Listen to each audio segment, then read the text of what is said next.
Chapter 19. A few days before we left Manzanar, Papa decided that since we had to go, we might as well leave in style and by our own violation.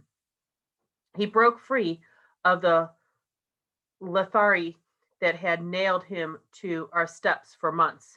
He grabbed his Bismarck walking stick and took off, almost at a run, heading for Lone Pine to buy himself a car. Mama tried to talk him out of this. Traveling by bus made much more sense, she said. It was faster, and we'd be there in a day. He snorted with disdain at her advice.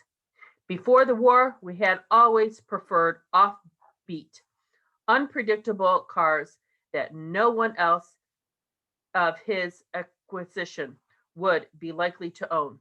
For a couple of years, he drove a long six-cylinder Chrysler that got about 9 miles to the gallon in the early 30s. He drove a terraplane. Late that afternoon, he came back from Lone Pine in a midnight blue Naj sedan, fondly the short, stubby gear shift that projected from its dashboard. The gear shift was what attracted him, and it was one of the few parts of that car to reach Southern California unscathed. To get all 9 of us, plus our clothes and the odds and ends of furniture we've accumulated from Owens Valley, 225 miles to Long Beach, Papa had to make the trip 3 times. He pushed the car so hard it broke down about every 100 miles or so. In all, it took 4 days. I went in the first load with Mama and May, and a back seat heaped to the ceiling with dishes and lamps and bedding, a double mattress we tied to the roof. We could have been an Okie family heading west, while Papa, in his wide brim hat and his turtleneck sweater, drove like a wild man, as if he couldn't wait to get back to civilization. I didn't understand this. After all, the stories we've heard, each time the car collapsed, I prayed we might be stranded there indefinitely. But he would leap out, cursing and bullying it into motion again. Fix the tires, replace the fan belt, kick the radiator, whatever was required. I still see him standing by the desert road on the hot shade of a green Sargasso cactus, the blue hood open as he shouts at the engine in Japanese, damning it and damning the man who sold him this car. He slams the hood shut in disgust, ready to attack it, and with the butt end of his cane and that slam of an insult somehow starts the car.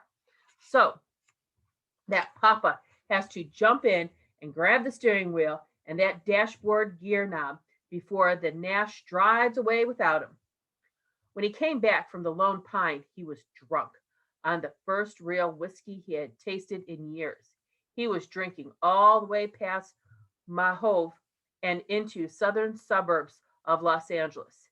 There he suddenly sobered up, and his mood began to match what mine had been since we drove out the main gate, as if what we had all been dreading so long was finally to appear at any moment without warning.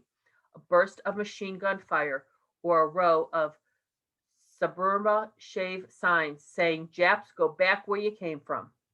The stories, the murmurs, the headlines of the last few months, and imprinted in my mind the word hate. I'd heard my sister say, why do they hate us? I'd heard Mama say with lonesome resignation, I don't understand all this hate in the world. It was a bleak and awful sounding word, yet I had no idea at all what shape it might take if I confronted it. I saw it as a dark, omnibus cloud that would descend from above and enclose us forever. As we entered Los Angeles, I sat huddled in the back seat, silent, fearing any word I uttered might bring it to life. But there was no signs of it anywhere. In fact, No response to us at all as we drove down the Palm Line Boulevard, past the busy rows of shops and markets, the lawns and driveways of quiet resident streets. Leaving in 1942, no one had any idea what to expect, since no one knew what awaits us.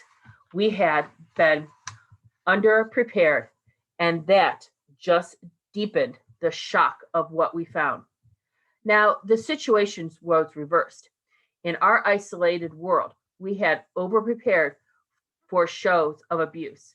If anything was greeted us now was indifference. Indeed, if the movement of this city were an in- indication, the very existence of Manzanar and all it had stood for might be in doubt. The land we drove away from 3.5 years earlier had not altered a bit. Here we were, like fleeing refugees, shrieking in from some ruined zone of war.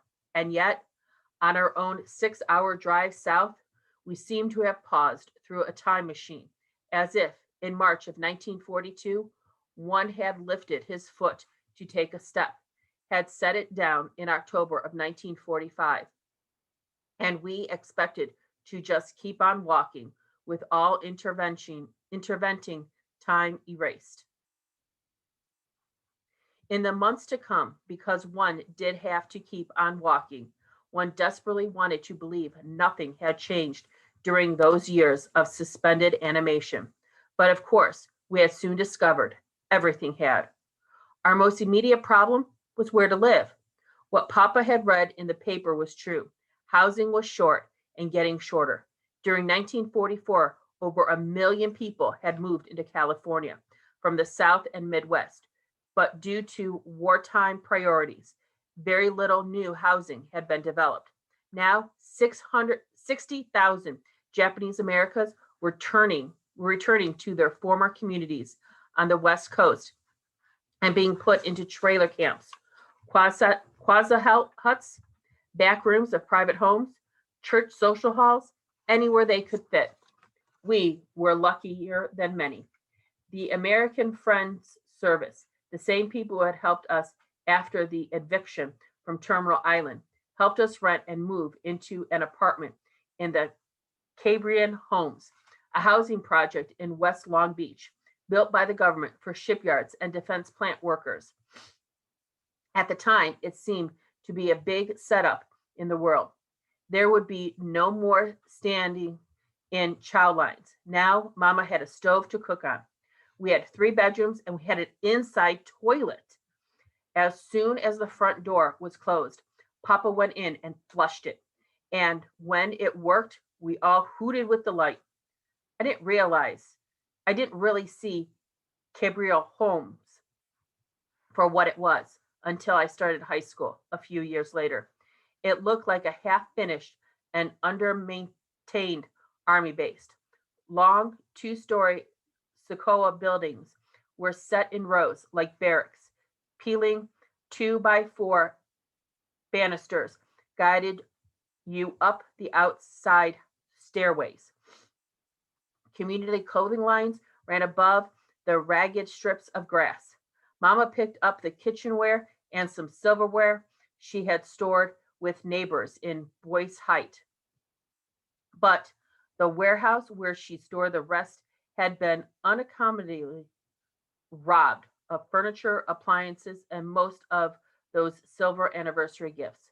Papa already knew the car he'd put money on before Pearl Harbor had been repossessed, and he suspected no record of his fishing boat remained, to put him right back where he'd been in 1904, arriving in a new land and starting over from economic zero.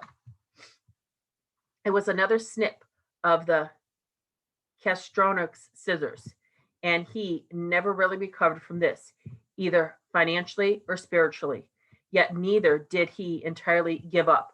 One of the amazing things about America is the way it can both undermine you and keep you believing in your own possibilities, pumping you with hope to maintain some hold on his self esteem, Papa began to pursue his doomed plan for setting up housing cooperatives among the returning Japanese.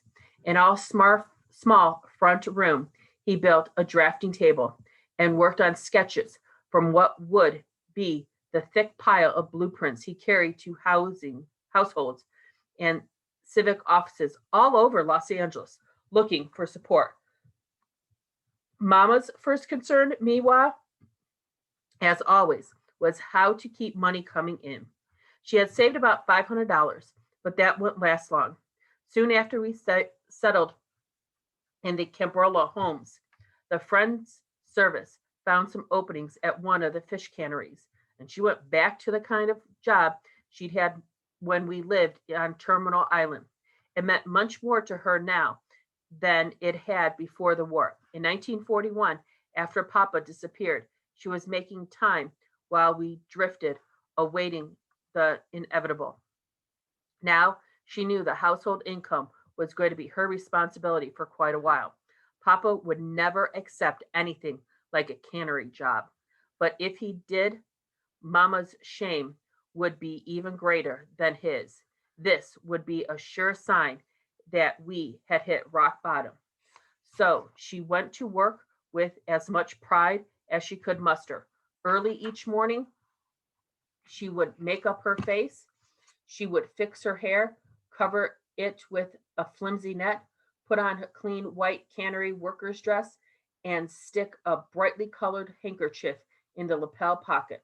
The carpool horn would honk, and she would rush out to join four other Japanese women who had fixed their hair that morning, applied the vanishing cream, and sported freshly ironed hankies. As for me, the shapeless dread of that great dark cloud in my imagination gradually receded, soothed away by the sky, the same blue it had always been, lawns the same green, traffic signals that still change with dependable regularity, and familiar radio programs to fill up the late afternoons and evenings. Jack Armstrong, Captain Midnight, The Whistler, I Love Mystery. The dread was gone, but those premonitions proved correct. In a way, I hadn't been at all prepared for this. On the first day back in public school, when the shape of what I truly had to deal with appeared to me for the first time.